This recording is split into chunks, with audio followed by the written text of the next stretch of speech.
LMG. Hvor er du henne, Jens? Du er der? Du skyder fuld af til alt det, du har lyst til. Ja. Vi har nogle bygninger dernede, og du har ikke andre våben end den der, vel? Nej, jeg skal bruge ture og bygninger. Ja, okay. Vi har kun én mand, der spiller mand, så det går nok. Der er en stige dernede, som går op i sådan en hogsæt dernede. Lad være med at kravle op. Den er 10 år gammel og kunne nok godt trænge til at blive fældet. Den er ikke så god mere. Hvis man bliver ramt på hovedet eller på torso, så er man død. Hvis man bliver ramt på arme og ben, så tæller det ikke. Selvfølgelig, hvis man vurderer, at når man har fået sådan 8-10 skud eller sådan noget, og det gør så ondt, at man lige vil græde, så må man selvfølgelig godt sige ramt. Det styrer man helt selv. Men man behøver ikke at melde sig ramt eller død, medmindre man bliver ramt i hovedet eller torso. Her første omgang, der prøver vi bare at spille indtil alle er nedkæmpet, eller alle på det ene hold er nedkæmpet. Derefter så prøver vi at sætte medics på, så vi kan genopleve hinanden igen. Er der mere, der skal vides? Ja, man må ikke skyde i nærheden af bilerne. Og i nærheden af huset heroppe. Man må ikke skyde hen over væggene i huset. Eller igennem dem. Hvis man kan se, at der er sådan en lille spræk eller sådan noget, så lad være med at skyde igennem. Der er vinduer, man må skyde igennem, og der er døråbninger, man må skyde igennem. Alt andet, det er no-go. Sikkerhedsafstand, det plejer vi ikke at spille med. Men det er så også ud fra den tanke, at hvis man har et våben, der skyder hårdt, så skal man tænke sig om at være sit ansvar bevidst, så man ikke løber hen med en sniper-rifle og skyder på 2 meters afstand. Ja. Hold masker på, når der er... Behold maskerne på under hele spillet, også selvom man er død. Når vi er færdige, så bliver der råbt hold inde, masker af, og så må man tage dem af. Yes.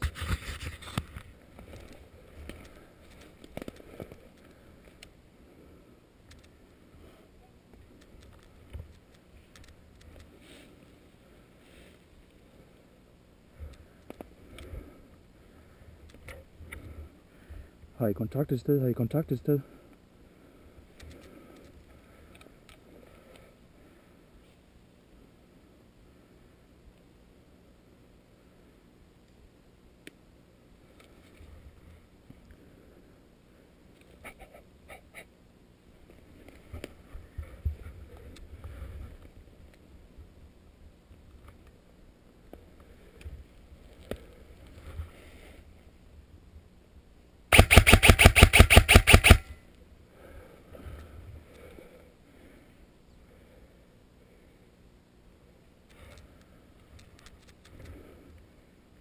Fjendtlig kontakt, fjendtlig kontakt.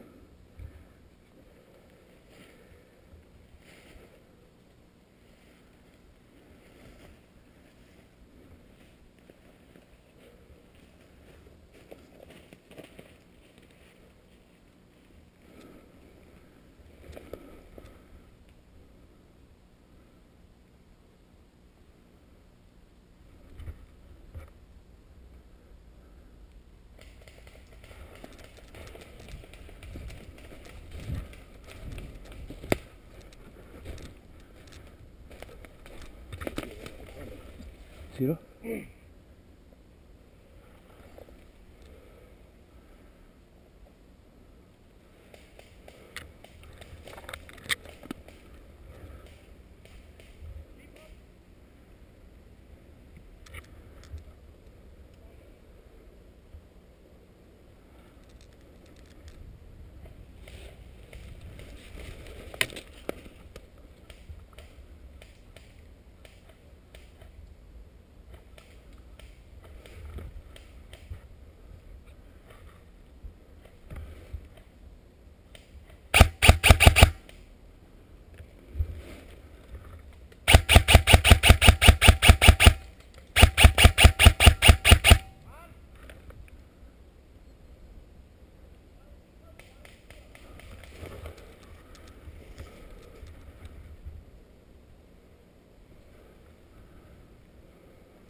sidder bag et krat.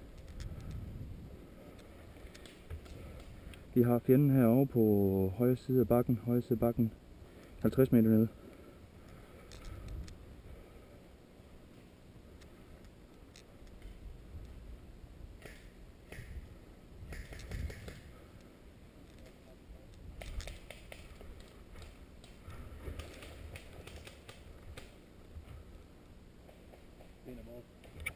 Hvorhen?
To ned.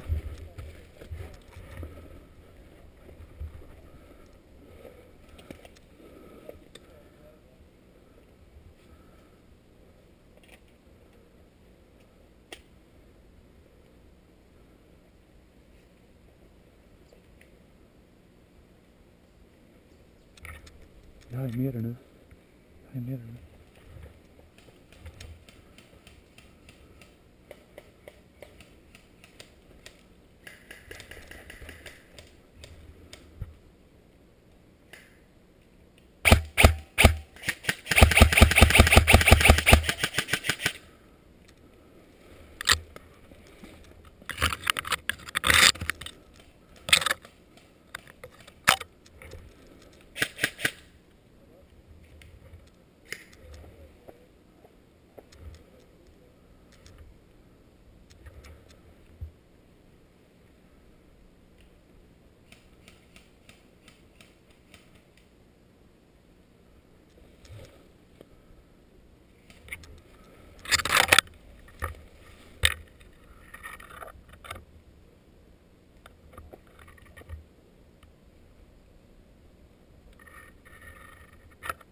Hvor har vi dem hen?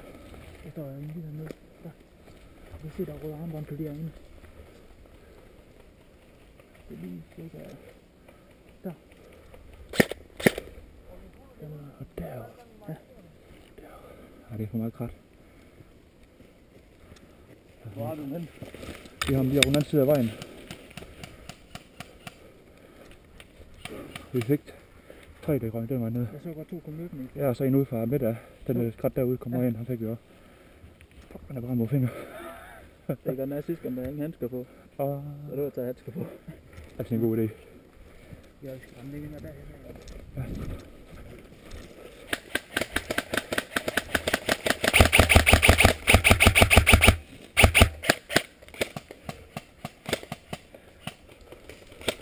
Ind derovre. Kom lidt. Jeg kan ikke se.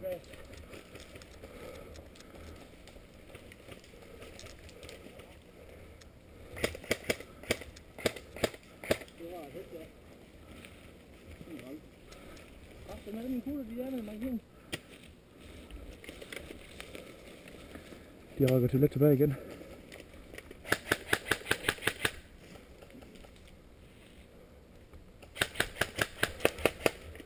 Stop. Han er lige nede.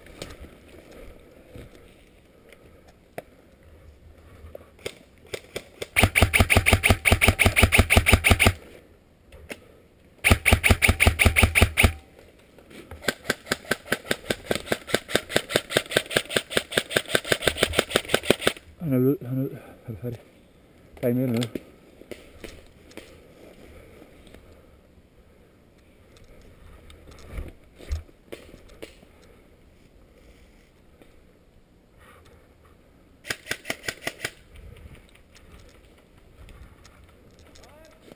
Er det vores, det der skyder?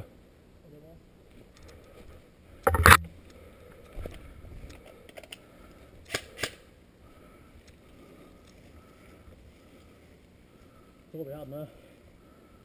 Mange har I taget? Hvad? Vi tager 3. Jeg tog 2, så tager vi en sammen derovre. Der er en af jer, der har taget Allan, er det ikke? Det var vist mig. Til vi starter med, at det er 2 af dem, der kom først. Jeg tager ham bagfra. Ja. Allan er ikke mere kommet løb med langs vej herinde. Og så vi har taget. der er Brian endnu, så vidt det ved. Jamen, han har en røv. Han camper. Det ved jeg.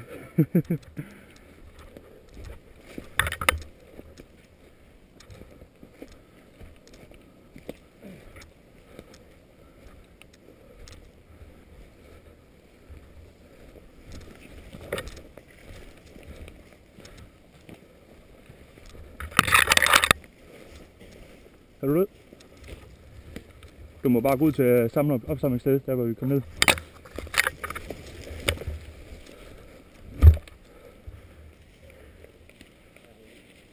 Skal vi gå ned og stille og roligt? Ja.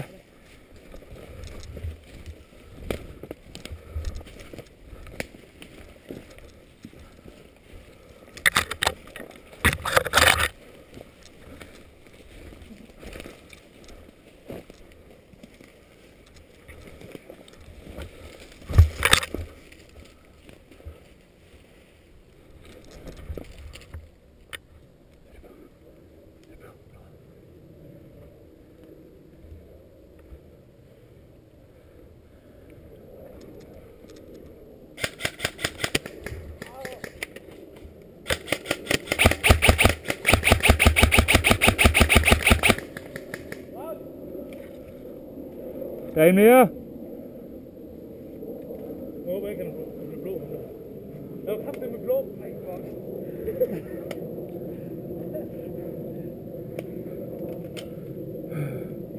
Ja, undskyld. sidder 4 mand og skyder på. Det var min skyld. Jeg kan ikke vente på det. Jamen, jeg sad og ventede på, er det blå eller rød? Jeg tænkte, jeg skulle skyde først, men jeg tænkte,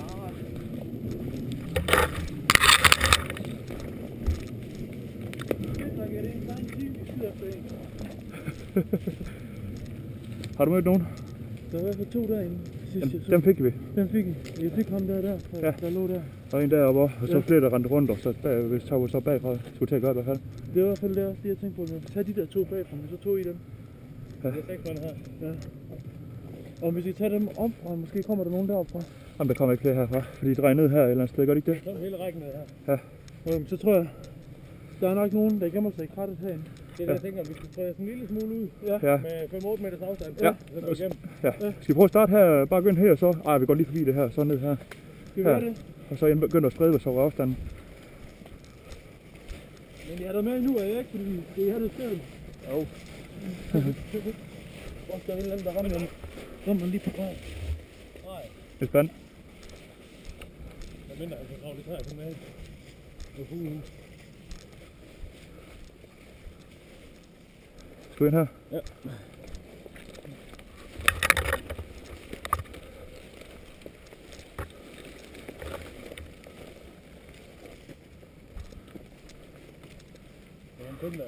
Ja, jeg så når de selv der. Jeg tager herude. Ja. Hej, blå. Hey, det er blå! Han var da blå, ham der. Ja, han var blå.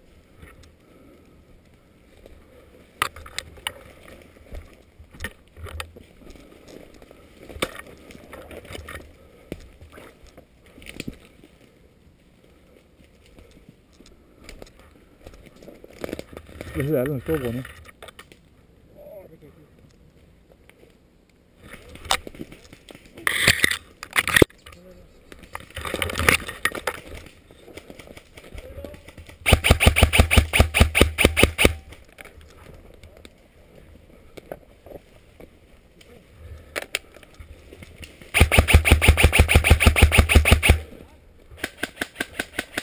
Han er ramt! Jeg fik ham. En fuld auto! Dårlig stil! Det er rigtigt. Han er råbramt. Men jeg hørte det ikke. Ja. Men afskulder. Det er jo bare back op.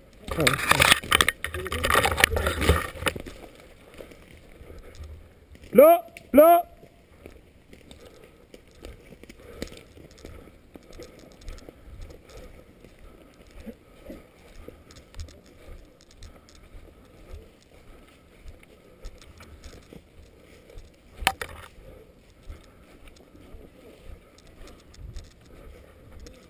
Nej.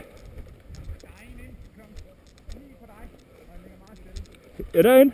Ja, ham har vi fået. Ham fik jeg. Jeg er lidt gerne til den. Ja. Jeg tror, vi var en af de, han var en af de sidste. Han lå fandme godt nok også stille der. Ja, ja. Han begynder at skyde, og så Jeg synes er ikke. 8 mand endnu. Hold da kæft. Vi er alle sammen i liv nu. Hold da kæft, det er Kan du høre mig over radio? Robert er død. Overhovedet ikke. Jeg har ikke hørt noget med. Robert er død. Du kan slet ikke høre mig. Overhovedet ikke. Det mangler lige. 1, 2. Min er tændt nu der. Din er slukket. Jeg prøver at kontakte dig med, at vi Robert er har, død. Robert er død. Okay. med, at vi havde kontakt på højre side. Ja. Så. Der var han. Hvorfor fanden slukker den? Det kan godt være, at du kommer til at ramme den kontakt der, eller afbryde.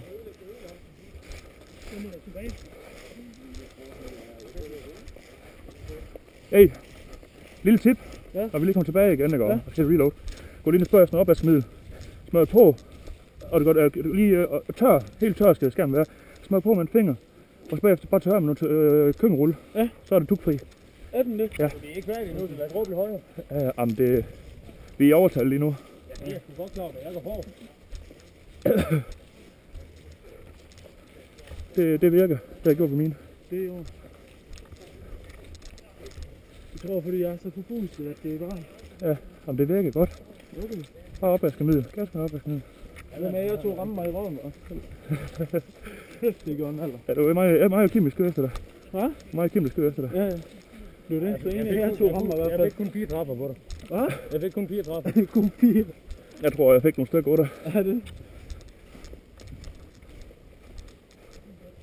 Men det er det, jeg troede, I så det jo. Jeg stod og tænkte på, er det blå, og så begyndte Kim at skyde, fordi jeg tror, så havde han set, at han blev rød. Jamen, jeg kan ikke vente. Jeg kan ikke vente. Nå, men havde du nu været en fjende? Jamen, det er også rigtig mærkeligt. One in doubt. Kill. Okay, nu skal jeg så lade det. Jeg tror faktisk, Skal vi gå op igennem her? Ja. Jeg tror, den ene han er rykket op. Skal vi dele i 2 grupper her? Så den ene vej, den ene anden vej. Jeg tror, den er rykket op. Skal I hænge med her?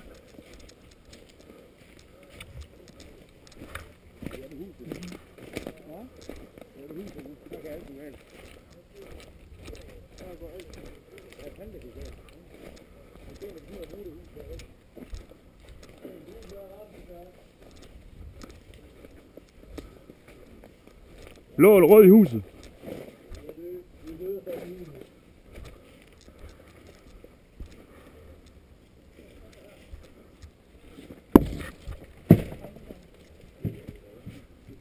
Ja. Skal I bare gå hen og... Er jeg som død? Ja, der er ikke nogen døden. Så I skal bare samles deroppe, når I er døde. Det er bare Allan, der sagde, vi kunne gå hen. Skal jeg spille på? Mask på! Ja, det er bare Allan, der sagde, vi kunne gå hen til dag. Åh, okay. Det er bare problemet, hvis vi skal til at rydde bygninger, og vi ser nogen hen, og så bliver jeg skørt hurtigt, ikke godt? Ja, hvis det er mig, så havde jeg sgu nok bare skudt. Kan I fortælle, hvor alle de andre? Ja, de står oppe i dødstedet.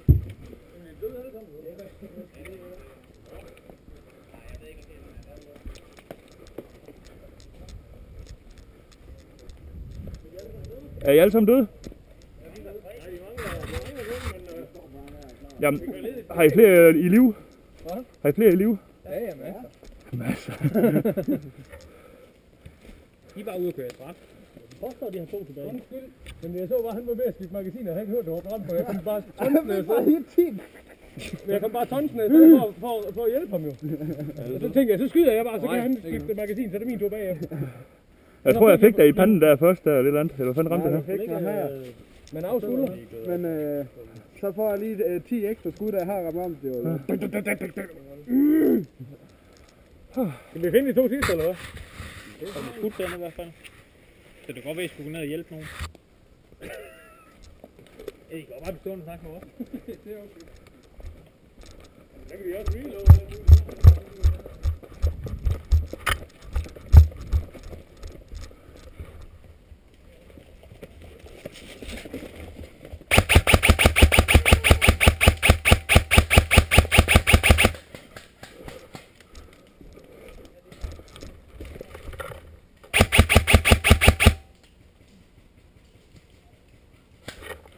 Hernede! Han er død! Der er et eller andet, der skyder derovre også, men jeg ved ikke, om det er blå. Det var vores. Det er MØ. Hvor mange har vi af dem nu? Der er en, det er mere bag træ nu. Ja, jeg kan se ham. Så. Er det død? Det var det. Der sidder 4 ude foran døren, Kyne. Jeg tror bare, vi skal ind til ham. Okay.